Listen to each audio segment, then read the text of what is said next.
আল্লাহর নবী আল্লাহর হাবিব বললেন, ও আমার সাহাবায়ে কেরামেরা, মাল গীবা, তোমরা কি জানো গীবত কাকে বলে? সাহাবায়ে কেরামেরা বললেন, আল্লাহ এবং আল্লাহ রাসূল ভালো জানেন। নবী আমার বললেন, তুমি কোন মুসলমানের পিছনে তার বিরুদ্ধে এমন কিছু কথা বললে, ওই কথাটা ওই ব্যক্তি যদি শুনতো সে নারাজ হয়ে যেত। সাহাবায়ে কেরামেরা বললেন, হে আল্লাহর নবী গো, আমরা যার পিছনে ওর সম্পর্কে আলোচনা করছি, ওই ব্যক্তি যদি সেই কাজটা করে থাকে, আমি তার পিছনে বলছি, তবে কি সেটা গীবত হবে নাকি? নবী পাক বলছেন, ওইটাই তো গীবত। আর আমি করিনি কাজটা, আপনি আমার পিছনে বলছেন, সেটা তোহমত, অপবাদ, এটাও হারাম ওটাও হারাম, গীবত। মদিনায় একজন মহিলা রোজা রেখেছে। বৈকাল বেলা আসরের রক্তে মহিলাটা মানে মরে গেল আর থাকতে পারছে না রোজায়। তো একজনা দৌড়ে দৌড়ে নবী পাকের কাছে গিয়েছে, হুজুর অমুক মহিলা রোজা রেখেছিল কিন্তু সে আর থাকতে পারছে না, আপনি তাকে ইফতার করার অনুমতি দিন। নবী বলছে, না না না, ও তো রোজা রাখিনি। জি ইয়া রাসূলুল্লাহ, ও আমি জানি ও রোজা রেখেছিল। নবী বলছে, না না, রোজা রাখেনি, যাও ওকে বমি করতে বলো তো। ওই ব্যক্তি ফিরে গিয়ে ওই মহিলাকে বলে, হে মহিলা, আমার রাসূল বলেছেন তুমি রোজা রাখো না, আল্লাহর নবী তোমাকে বমি করতে বলেছেন। গলার ভিতরে আঙুল দিয়ে ওই মহিলা বমি করে দিল। দেখা গেল কুচি কুচি কাঁচা গোস্ত বার হয়েছে। আল্লাহর নবীর কাছে সংবাদ দেওয়া হলো। নবী বলছে, ও তো রোজা রাখে না, বরং ওর মরা ভাইয়ের গোস্ত খেয়েছে। কোরআনে কারিমের ভিতরে আমার আল্লাহ পাক বললেন, আইয়ুহিব্বা আহাদুকুম আন তাকুলা লাহমা আখিহি মাইতান ফাকারিহতুমুহু, তোমরা কি কেউ ভালোবাসো, পছন্দ করো তোমার নিজের মরা ভাইয়ের গোশত খেতে? না না না, তোমরা কেউ পছন্দ করো না। ফাকারিহতুমুহু, ওটা খারাপ মনে করো। তো কোনো মুসলমানের পিছনে তার বিরুদ্ধে যদি গীবত করে, সে যেন তার নিজের মরা ভাইয়ের গোশত খেলো। কি বলছে আল্লাহ পাক? বলছে কোরআন শরীফের ভিতরে। ধরেন আমি চুরি করেছি, ধরেন আমি এখানে নেই, আপনি বলছি হাকিম সাহেব চুরি করেছিল, এটা আপনার গীবত হলো। প্রিয় নবী বলেন, আল গীবাতু আশাদ্দু মিনাজ জিনা, গীবত হলো ব্যভিচারের চাইতেও মারাত্মক। আমি ব্যভিচার করেছি, জিনা করেছি, আমি যদি আল্লাহর কাছে কেঁদে কেঁদে ক্ষমা চাই, আমার আল্লাহ পাক আমাকে ক্ষমা করে দিতে পারেন। কিন্তু না না, আমি আপনার নামে পিছনে গীবত করেছি, আমি যদি প্রতিদিন একবার করে মক্কায় গিয়ে তাহাজ্জুদ পড়ে আসি, ওই গুনাহ আমার আল্লাহ মাফ করবেন না। যার গীবত করেছি তার কাছ থেকে ক্ষমা চেয়ে আসতে হবে। একদা প্রিয় নবী সাল্লাল্লাহু আলাইহি ওয়াসাল্লাম 3 দিন এমন একটা ভাব হয়ে গেল, আমার নবী পাক আজান হলে মসজিদে যান, নামাজ পড়েন, কারোর সঙ্গে কথা বলেন না। বাড়ি আসেন নামাজ পড়ে, মাথা নিচু করে, কারোর সঙ্গে কথা বলেন না, মাথা নিচু করে কাঁদেন। 3 দিন হয়ে গেল। হযরতে আলী কাররামাল্লাহু ওয়াজহু আম্মা জান ফাতেমাকে বললেন, হে নবীর বেটি ফাতেমা, তোমার আব্বা জানের উপরে 3 দিন হয়ে গেল এই রকম একটা ভাব চলে এসেছে, তোমার একবার খোঁজ নেওয়ার অধিকার রয়েছে, তুমি যাও একবার গিয়ে আল্লাহর নবীকে জিজ্ঞাসা করো। আম্মা জান ফাতেমা রাদিয়াল্লাহু তাআলা আনহা আমার রাসূলের দরবারে চলে এলেন। আব্বাজি, কি হলো আপনার? কেন আপনি কথা বলেন না? 3 দিন হয়ে গেল, মসজিদে যান, নামাজ পড়িয়ে চলে আসেন, ঘরে আসেন, কথা বলেন না, কি হলো? নবী পাক বলছে, ফাতেমা, আমি মেরাজের রজনীতে জাহান্নামে 6টা মহিলাকে দেখেছিলাম, 6 জনা মহিলা। তাদের কঠিন থেকে কঠিনতর আযাব দেওয়া হচ্ছে, অত্যন্ত কঠিন আযাব দেওয়া হচ্ছে। তাদের কথাটা আমার মনে পড়ে গেছে, তাই আমি কেঁদে কেঁদে তাদের জন্য আল্লাহর কাছে ক্ষমা প্রার্থনা করছি। আম্মাজান হযরতে ফাতেমা রাদিয়াল্লাহু তাআলা আনহা বলেন, আব্বা জান কি দেখলেন আপনি? প্রিয় নবী আমার বললেন, আমি দেখলাম একজনা মহিলাকে দেখলাম, তার জিভের সঙ্গে জাহান্নামের আগুনের হুক লাগিয়ে জাহান্নামে ঝুলিয়ে রাখা আছে। একজন মহিলাকে শুধু তার জিভের উপরে, কসাইখানায় দেখবেন গরুর মাথা, ছাগলের মাথা হুক দিয়ে যেমন ঝুলিয়ে রাখে, এর জিভে হুক মেরে টাঙানো রয়েছে, সে ফ্রাই হচ্ছে জাহান্নামে। আম্মা জান হযরতে ফাতেমা বললেন, আব্বা জান ওই মহিলার অপরাধটা কি ছিল বলেন? নবী আমার বললেন, এ বেটি ফাতেমা, ওই মহিলা অন্যের গীবত করত। অমুক ওই করেছে, তমুক সেই করেছে, জি এই তার পিছনে বলা, এই জন্য তার জিভে হুক লাগানো রয়েছে। গীবত যে জেনা ব্যভিচারের চাইতেও নিকৃষ্ট, কিয়ামতে জবান বলে দেবে। আবার আমাদের অন্তরের গীবত হয়। গীবত শুধু মুখে হয় না, আমাদের অন্তরেও গীবত হয়। পীর জুলফিকার আহমদ নকশবন্দি তিনি লিখছেন তার কিতাবে খুতুবাতে জুলফিকার, কিতাবের নাম বললাম, আমার কাছে 31টা খণ্ড আছে। হযরতে জুনায়েদ বগদাদী রহমাতুল্লাহ আলাইহি, জুনায়েদ বগদাদী রহমাতুল্লাহ আলাইহি উনি দাঁড়িয়ে আছেন, আরো কয়েকজন আছে, এক ভিখারি এলো। ভিখারিটা দেখতে দরবেশ টাইপের, বেশ দরবেশ দরবেশ ভাব, তবে লোকটা ভিক্ষা করছে। এখন জুনায়েদ বগদাদী রহমাতুল্লাহ আলাইহি তিনি নিজের মনে মনে চিন্তা করছেন, লোকটা সবল সুস্থ, তারপরেও ভিক্ষা করছে, মনে মনে বলছেন। এখন ভিখারি চলে গেল। জুনায়েদ বগদাদী রহমাতুল্লাহ আলাইহি ঘুমিয়ে আছেন, ঘুমিয়ে স্বপ্ন দেখছেন তিনি একটা গ্রামে গিয়েছেন। একটা গ্রামে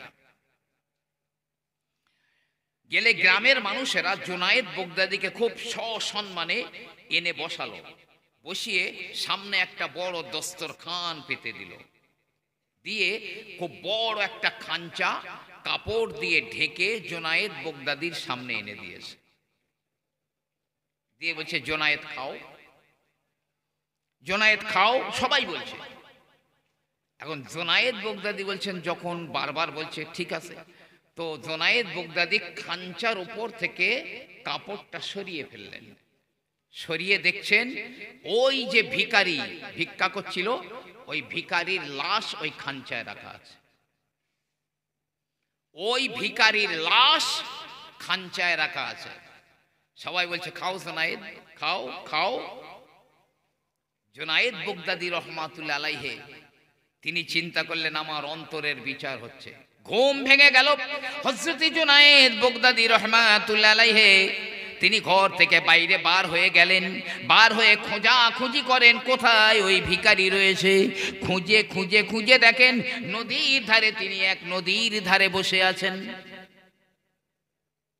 নদীর পানির স্রোতে শাক সবজি বা সবজির কোনো খোসা ভেসে যাচ্ছে, সেইগুলো তুলে তুলে খাচ্ছেন। জুনায়েদ বগদাদী রহমাতুল্লাহ আলাইহি গিয়ে শুধু দাঁড়িয়েছেন। ভিখারি বলছে, জুনায়েদ, তওবার পানি দিয়ে অন্তর পরিষ্কার করেছো?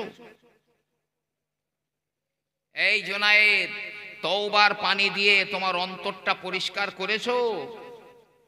জুনায়েদ বগদাদী বলছে, হ্যাঁ করেছি। তবে তাহলে যাও, ফিরে যাও।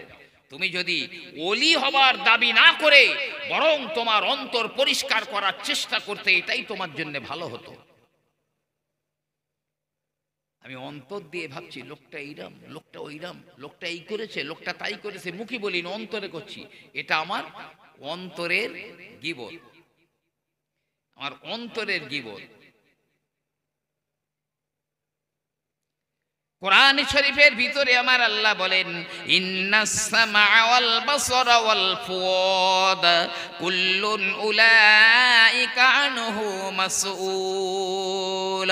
কিয়ামতের দিনে ইন্নাস সামআ তোমাদের কান, ওয়াল বাসারা তোমাদের চোখ, ওয়াল ফুয়াদা মানে তোমাদের কলব বা দিল, প্রত্যেকটা এই সব আমার আল্লাহ রব্বুল আলামিন ওদের জিজ্ঞাসা করবেন, তোমার দিয়ে কি শুনেছে, তোমাকে দিয়ে কি দেখেছে, আর তোমার দিয়ে কি চিন্তা করেছে, সব আমার আল্লাহ এদের জিজ্ঞাসা করবেন। ইন্নাস সামআ ওয়াল বাসারা ওয়াল ফুয়াদ। জি, দুশ্মন কত বার হচ্ছে দেখেন, যারে এত আদর করি। এই এই আমার এই গোটা দেহটা কিন্তু আমি নই। একটা খাঁচা কিনেছি, খাঁচার মধ্যে একটা পাখি রেখেছি। তা কেউ বলবেন খাঁচাটা পাখি না, পাখি রাখার খাঁচা। তো আমি যে সেই আমি রাখার খাঁচা হলো আমার গোটা দেহ। আমি যে সেটাকে আমি দেখতে পাচ্ছি না, সেটা কি?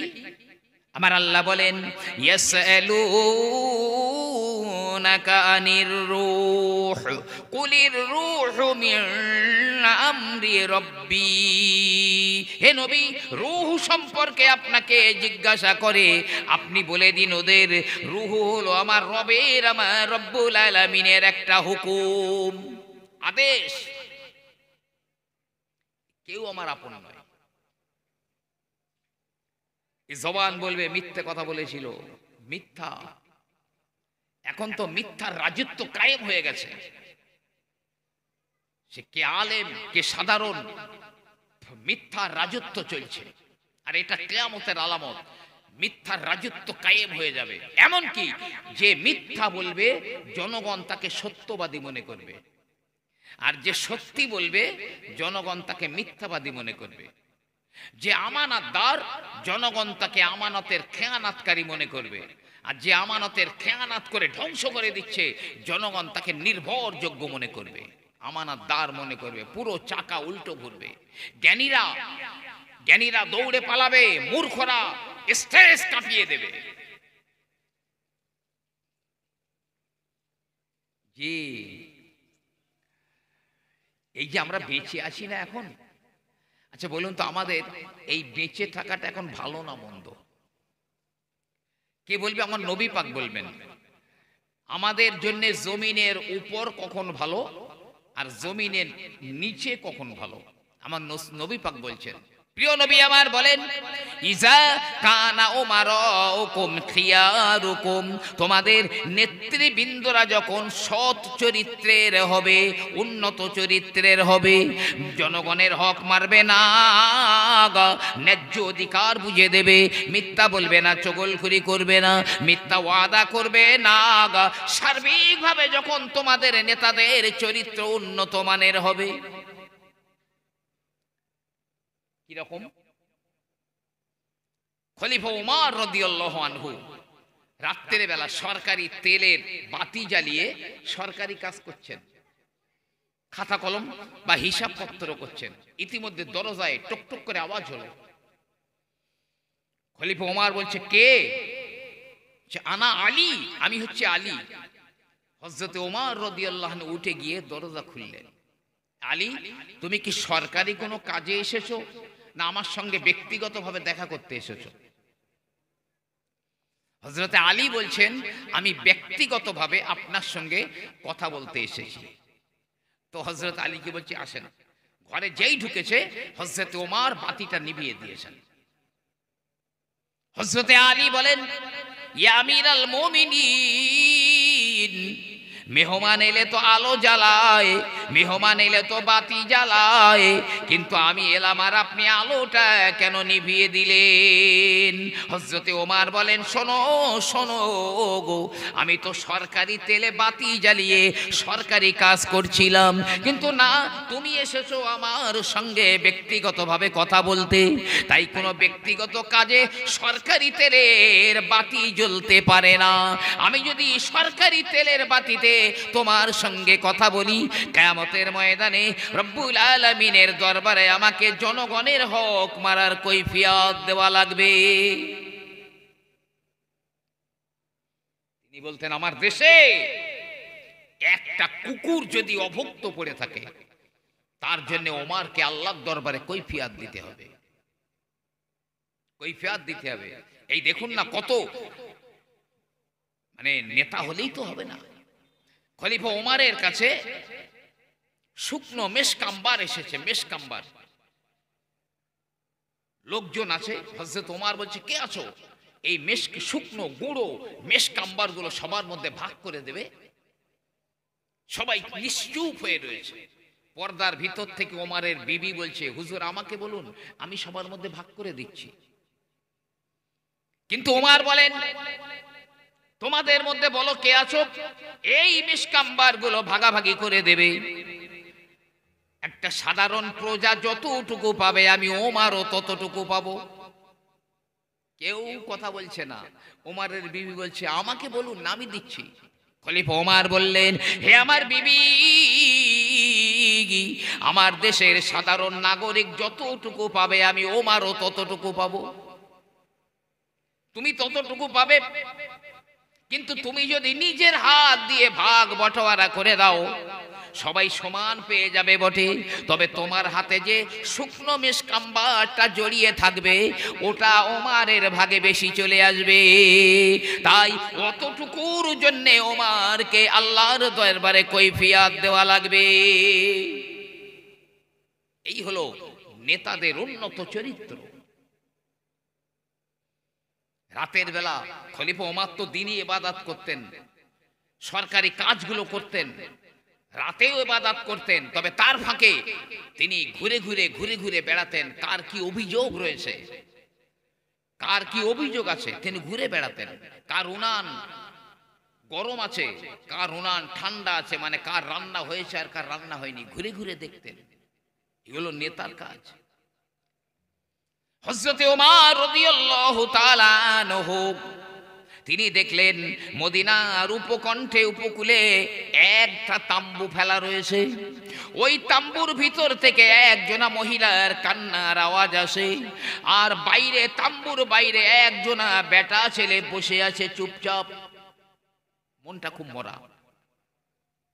খলিফা ওমর গেলেন, গিয়ে নিজের পরিচয় দিলেন না। বলছে, ভাই কি ব্যাপার, তাম্বুর ভিতরে কাঁদছে কেন? এক মহিলা কেন, কি জন্য কাঁদছে? ও লোক তো চেনে না। বলছে, ভাই তোমার নিজের কাছে চলে যাও, আমার বিরক্ত করো না। বলছে, ভাই আমার সঙ্গে বলো না, আমি তো কোনো কাজে লাগতেও পারি। ওই ব্যক্তি বলে, ভাই আমি মদিনায় এসেছিলাম, খলিফা ওমরের সঙ্গে আমার প্রয়োজন ছিল, কিন্তু না এই জায়গায় এসে আমার বিবির প্রসব বেদনা শুরু হয়েছে, তাই এখানে তাম্বু ফেলে দিয়েছি। বাতি জ্বালাবার তেল নাই, খাবার নাই, ধাত্রী নাই, সাহায্যকারী কেউ নাই, তাই আমি বেকার হয়ে বসে রয়েছি। আমার বিবি প্রসব বেদনায় তাম্বুর ভিতরে কাঁদে। ওমর দৌড়াচ্ছেন। খলিফা ওমর দৌড়ে বাড়ি চলে গেলেন। চারিদিকে নীরব নিস্তব্ধ, ঘুমিয়ে রয়েছে। খলিফার বিবি ঘুমিয়ে আছে। ওমর গিয়ে বললেন, বিবি ওঠো ওঠো, আল্লাহর জান্নাত বিক্রি হয়ে যাচ্ছে, তাড়াতাড়ি ওঠো, আল্লাহর জান্নাত কিনবে। হ্যাঁ হ্যাঁ, ইয়া আমিরুল মুমিনিন, তাহলে কয়েকটা শুকনো কাপড়ের টুকরা নাও, একটু তেল নাও, বাতি জ্বালাবার জন্য কিছু খাবার নাও। নিয়েছেন। ওমর তার স্ত্রীর হাত ধরে টেনে টেনে নিয়ে যাচ্ছেন। ওই রাত্রে পাহাড়ি রাস্তা, ইতি বিক্ষিপ্ত, পাথর ছড়িয়ে রয়েছে, নুড়ি পাথর, কখনো বা পা কেটে যাচ্ছে, পরোয়া নেই। টেনে টেনে সেই তাম্বুর ধারে নিয়ে গেলেন। ওমর বলে, যাও, ওই তাম্বুর ভিতরে তোমার একজনা বোন প্রসব বেদনায় কষ্ট পাচ্ছে, যাও তুমি সেবা করো, বাতি জ্বালাও। ওমরের বিবি ভেতরে ঢুকে বাতি জ্বালালেন, আর খলিফা ওমর ওই ব্যক্তির সঙ্গে বাইরে কথা বলছেন। কিছুক্ষণ পরে তাম্বুর ভিতর থেকে আওয়াজ এলো, ইয়া আমিরাল মুমিনিন, আপনার ভাইকে বলে দিন তার একটা সুসন্তান ছেলে সন্তান হয়েছে। এখন তাম্বুর ভিতর থেকে যেই ইয়া আমিরাল মুমিনিন বলেছে, বাইরের এই লোকটা চমকে উঠেছে। আরে আমিরুল মুমিনিন মানে তাহলে তো ওমর, তাহলে আমার পাশে বসে রয়েছে ওমর। ওমর তার নিজের স্ত্রীকে এক বিদুইনের তাম্বুতে এনে আমার বিবির ধাত্রী রূপে নিয়োজিত করে দিয়েছে। লোকটা লজ্জা পাচ্ছে। ওমর বললেন, ভাই লজ্জা নয়, এটা আমার দুর্বলতা, বরং তুমি আমার ক্ষমা করে দাও, আমি সময় মতো আসতে পারিনি। তাই নবী বলে নিজা কানা উমারুকুম খিয়ারুকুম, তোমাদের নেতৃবৃন্দরা যখন সার্বিকভাবে সৎ চরিত্রের হবে, ও আগনিয়াউকুম সাখাউকুম, তোমাদের ধনী ব্যক্তিরা যাদের ধন সম্পদ রয়েছে তারা যখন দাতা হবে দান করতে থাকবে। ধনীরা যখন দান করবে দাতা হবে। ওমারুকুম শুরা বাইনাকুম, তোমাদের ভিতরে যখন কোনো কাজ হবে তখন একসঙ্গে বসে আলোচনা করে পরামর্শ করে কোনো কাজ হবে। ফাজহারুল আরদে খায়রুল লাকুম মিন বাতনিহা, তখন জমিনের নিচের ভাগের চাইতে জমিনের উপরের ভাগ তোমাদের জন্য ভালো। মানে কবরে যাওয়ার থেকে উপরে বেঁচে থাকা ভালো।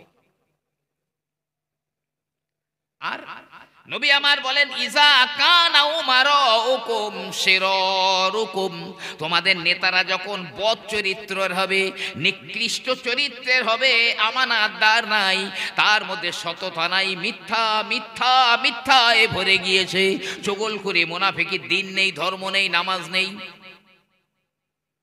সার্বিকভাবে তোমাদের নেতারা যখন নিকৃষ্ট চরিত্রের হবে, আর তোমাদের ধনী ব্যক্তিরা যখন কৃপণ হবে, ধনী ব্যক্তিরা কৃপণ হবে।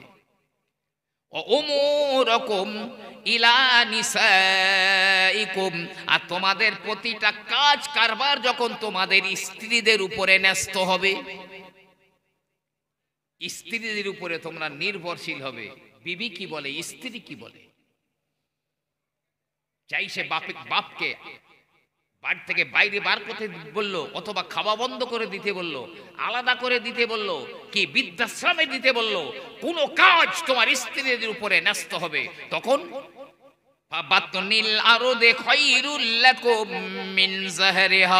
তখন জমিনের উপরে ভাগে বেঁচে থাকার চাইতে জমিনের নিচের ভাগটা তোমাদের জন্য ভালো। জি, আমার ওয়াজ মনে আছে, আমি বলছিলাম আমাদের জবান কিয়ামতের ময়দানে আমার বিরুদ্ধে সাক্ষী দেবে। আল্লাহ আমার দ্বারা এই করেছে। জবান এত সিরিয়াস জিনিস। একদিন হযরতে আবু বকর সিদ্দিক রাদিয়াল্লাহু আনহু, খলিফা আবু বকর, তার নিজের জিভটা টেনে বার করেছেন, বার করে হাত দিয়ে লগড়াচ্ছেন। লোকেরা বলছে, আমির আল মুমিনিন, জবানটাকে এত কষ্ট কেন দিচ্ছেন? হযরতে আবু বকর বললেন, হে নবীর সাহাবারা, আমি আমার প্রিয়কে জিজ্ঞাসা করেছিলাম, আমার মাহবুব মদিনাওয়ালাকে জিজ্ঞাসা করেছিলাম, আয় আল্লাহর নবী, মান্না যা, আমি নাজাত কিসে পাবো? আমার নবী জবাব দিয়েছিলেন, আমসিক লিসানাকা, তোমার জবানকে লাগাম পরিয়ে দাও, তুমি অবশ্যই নাজাত পেয়ে যাবে। তাই আমার জবানটাকে আমি হাত দিয়ে এমন করে লগড়াই যাতে আমার জবানটা বড় ব্যথা হয়ে যায়, আমি আবু বকর আমার যাতে কথা বলতে না হয়। এই ফাঁকে আমি চারটে আমল বলে দিয়ে যাই, আপনার চারটে কথা বলে দিয়ে যাই। কথা চারটে মনে রাখুন, যদি সে হারামখোর না হয়, এই চারটে কাজ করবেন। উপরে তাকাবেন, আল্লাহর আরশে আজিম দেখতে পাবেন। নিচে তাকাবেন, তাহাতা সারা দেখতে পাবেন। কি সেই চারটে কাজ? বাগদাদ শরীফের একজন পীর সাহেব, তিনি বলছেন, আমি 40 বছর ডে নাইট সাধ্য সাধনা করেছি, কিন্তু ইবাদতের কোনো নূর আমি দেখতে পাইনি। আমরা তো কত লোক নামাজ পড়ি, রোজা করি, বলেন তো কে কত ইবাদতের নূর দেখতে পেয়েছে আর মজা পেয়েছে? পড়তে হয়, পড়ি। এবং সারাদিনে আমার কাছে যা আসতো পয়সা, আমি সন্ধ্যার আগে সব বিলি বন্টন করে দিতাম। বলছে, আমি যখন চারটি কাজ শুরু করলাম, তখন উপরে তাকিয়ে দেখলাম আল্লাহর আরশে আজিম দেখতে পাচ্ছি, নিচে তাকালাম জমিনের সীমা তাহাতা সারা দেখতে পাচ্ছি। এই চারটে আমল। নাম্বার 1, কম খাও, কম খাও। নবী পাক বলেছেন পেটকে 3 ভাগ করো, 1 ভাগ খানা দিয়ে, 1 ভাগ পানি দিয়ে, আর 1 ভাগ খালি রাখো। মদিনায় একজন ডাক্তার গিয়েছিল, 3 বছর মদিনায় রয়েছে, একটা পেশেন্ট আসেনি, রোগী আসেনি। ডাক্তার বলছে মনে হয় মদিনার মানুষেরা আমাকে পছন্দ করে না। মদিনার মানুষেরা বলল না না, তা নয়, বরং আমরা আমাদের মাহবুবের কথা অনুযায়ী খাওয়া শুরু করি, আবার আমাদের প্রিয় মুহাম্মদুর রাসূলুল্লাহ সাল্লাল্লাহু আলাইহি ওয়াসাল্লামের কথা অনুযায়ী খাওয়া বন্ধ করে দিই। খিদে না লাগলে খাই না, আবার খিদা থাকতে থাকতে খাওয়া বন্ধ করে দিই, তাই আমাদের কোনো রোগ হয় না। কিন্তু আমরা তো এখন এত গেলাগিলি, ট্যাবলেট গেলার জায়গা থাকে না, হসপিটাল নার্সিং হোম কেন ভিড় হবে না? ইমাম গাজ্জালী রহমাতুল্লাহ আলাইহি খুব একটা মূল্যবান কথা বলেছেন। এই আলেম ওলামারা এত ওয়াজ করছে, কার অন্তরে কটা গীতে গেছে, কতটা হয়েছে আমি জানি না, কিন্তু কেন জানেন? তার মুখ্য কারণ ইমাম গাজ্জালী রহমাতুল্লাহ আলাইহি বলছেন, যে বক্তার পেট ভরা থাকে তার ওয়াজ শ্রোতাদের অন্তরে আসর হবে না, আর যে শ্রোতা পেট ভরে এসে ওয়াজ শোনে, আলেমের ওয়াজ তার অন্তরে আসর করবে না। বক্তাকেও থাকতে হবে খালি পেটে, শ্রোতাকেও থাকতে হবে খালি পেটে। প্রিয় নবী আমার বলেন, কিয়ামতের ময়দানে মানুষ যখন উঠবে এত ক্ষুধার্ত থাকবে, ও মনে করবে যেন গোটা দুনিয়া খেয়ে নিতে পারবো, এত ক্ষুধার্ত থাকবে। কিন্তু প্রিয় নবী বলেন, দুনিয়ার জমিনে যে ব্যক্তি যত বেশি ক্ষুধার্ত পেট খালি রাখবে, ক্ষুধার্ত অবস্থায় থাকবে, কিয়ামতের ময়দানে ক্ষুধা ওর স্পর্শ করতে পারবে না, কিয়ামতের ময়দানে ও তত পেট ভরা থাকবে। জি, কম খাও, ইবাদতের মজা নিজের চোখে দেখতে পাবে, তবে যদি হারামখোর হয় হবে না, কিন্তু খোদার গজবে পড়ে যাবে। আমি একটা হাদিস বলি,